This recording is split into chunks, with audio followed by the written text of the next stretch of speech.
You know, the Lying for Jesus Brigade don't just suffer from dishonesty, but what can only be described as tactical stupidity. Here's a video seemingly made by this Cartesian theist in the service of defending the virtue of the Christian apologist William Lane Craig, and it's been mirrored some 7 times by Craig supporters who describe it as the complete annihilation of my use of the H-index. Another reason to beware of Dr. Mason's figures are that a couple of the papers which he cited had only just been published, but Dr. Mason doesn't bother to tell you this. Now let's take a look at what was actually said, shall we? 2 metrics are basically how many papers someone has published and how interesting those papers were, which is typically reflected in the number of citations. Craig has actually published quite a lot, but it's all greeted by the academic community with great roars of apathetic boredom and disinterest. Oh wait, I think I'm spotting a difference between these 2 videos.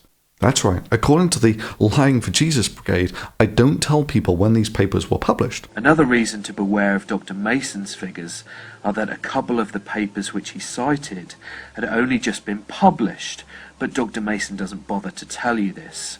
Apart from the big red letters that I put onto the video saying when they were published, which they had to edit out of the video in order to claim that I was lying.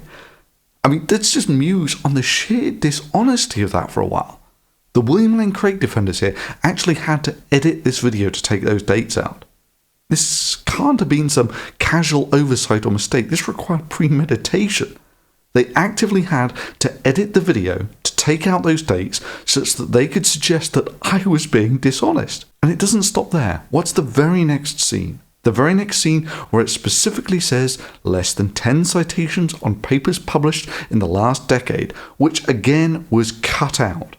This is contrived and purposeful lying without shame for Jesus, or for William Lane Craig, or whatever. And these are the people who presume to lecture others on absolute morality. Oh, and as for the criticism of the H-index, by all means, criticize away, and many academics do. It's kind of like criticizing democracy.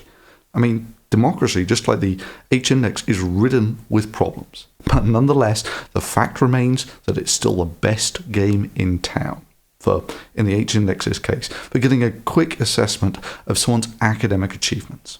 Kind of like I said in the original video. But we can actually test this versus reality.